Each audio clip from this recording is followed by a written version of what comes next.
We love push-ups. Push-ups are great because they require no equipment to train your chest, triceps, and shoulders.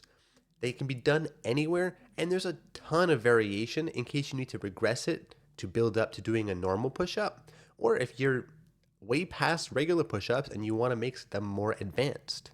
What's up, guys? My name is Nick, and I'm going to tell you how to optimize your push-up form as well as the different variations of push-ups that you can use.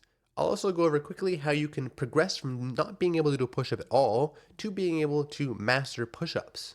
Let's start with the form of a normal push-up on the ground, and then we'll talk about regressions later. To do a proper push-up, you need to ensure that your body remains fairly straight. We don't want our ass too high, and we don't want our butt sagging towards the ground. Try to keep it in a straight line, a relatively straight line, and we do this by engaging our core, which includes tightening our glute muscles and tightening our ab muscles. Ideally, our proper hand placement for a normal push-up is about shoulder width, just underneath our shoulders. To have proper hand placement is one part of setting up our hands. The other part of setting up our hands is to actually grip the ground. We want to grab the ground with our fingers and even our palm a little bit and twist so that our thumbs are pointing where we're looking and that our elbows are also pointing where we're looking.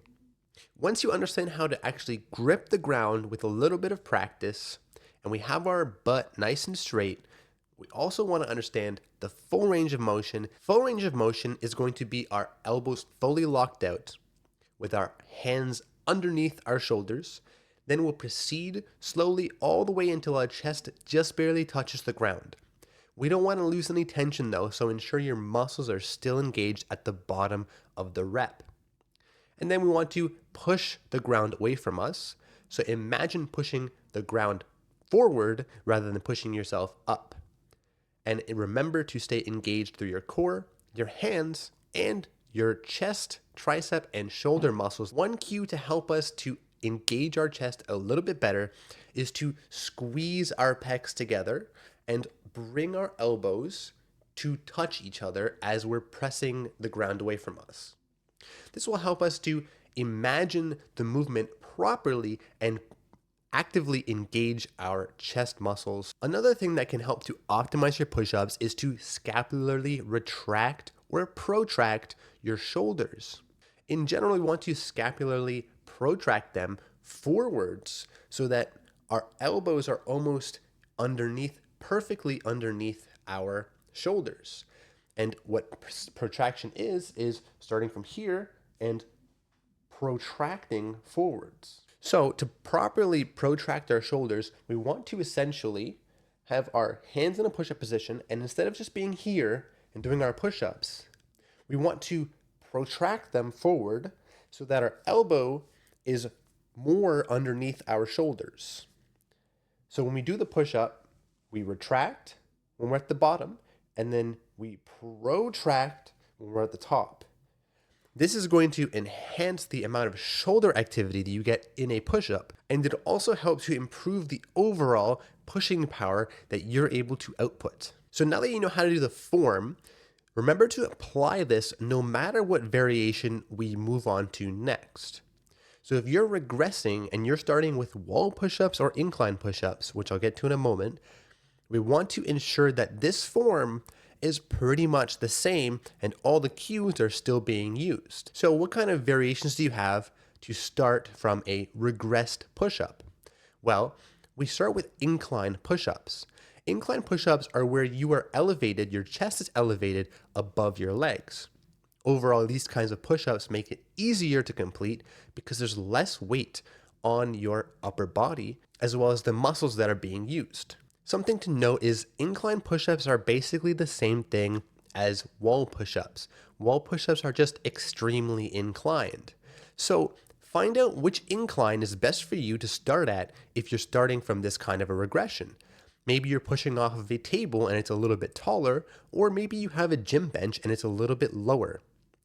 The closer you get to the ground, the more difficult it will end up being. So Figure out where is best for you and start from there. There's also negative push-ups. Negative push-ups are where you just do the downwards portion, where you let yourself slowly come down to the ground, but you don't press yourself back up. Negative push-ups are great for engaging the muscles into the negative of the movement, which will help to train all the muscles you need to perform a push-up. We want to pair this with something like partial push-ups.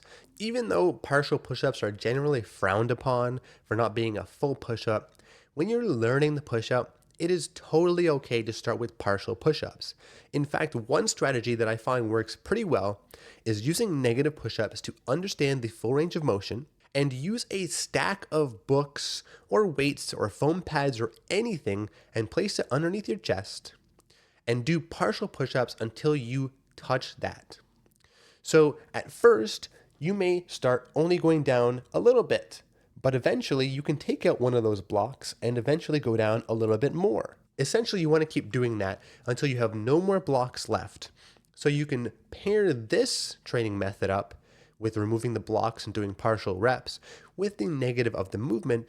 And eventually, once you get down and there's no more blocks, you're going to be doing an entire push-up and you'll barely even realize it. When it comes to normal push-ups, there are actually 3 decent variations you should consider using. Of course, we know the regular push-up where our elbows are generally close to our sides, our hands are underneath our shoulders, and we just press up.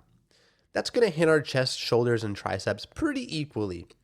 But we can also do diamond push-ups where we move our hands together and we keep them underneath our chest.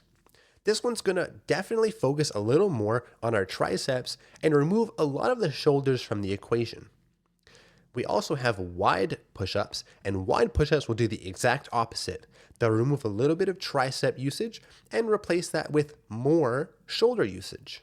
I recommend doing all 3 of these. They're definitely great to do. You can do them in a circuit where you do all 3, or you can just pick your favorite one and go with that. Now, if these are too easy for you, you might want to progress to something like an explosive push-up where you press really hard and come off the ground a little bit, and you can add a clap in there if you want to as well. But another advanced version is to use a declined push-up.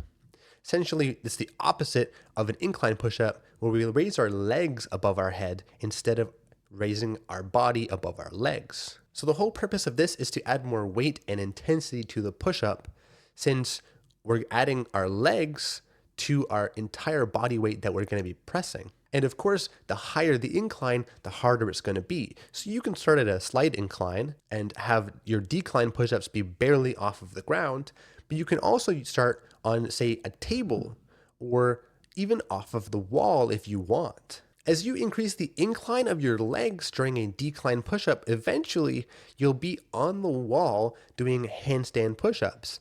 These are going to heavily bias your shoulders, and they're very difficult, so remember to work up to them and take your time. I also recommend, if you're going to do handstand push-ups with a wall assist, that you stand upside down on the wall for a good amount of time before you try doing the push-ups, as it's kind of weird and the blood rushes to your head. It can make you kind of dizzy at first. So let's say you've never done a push-up before and you want to work up to it.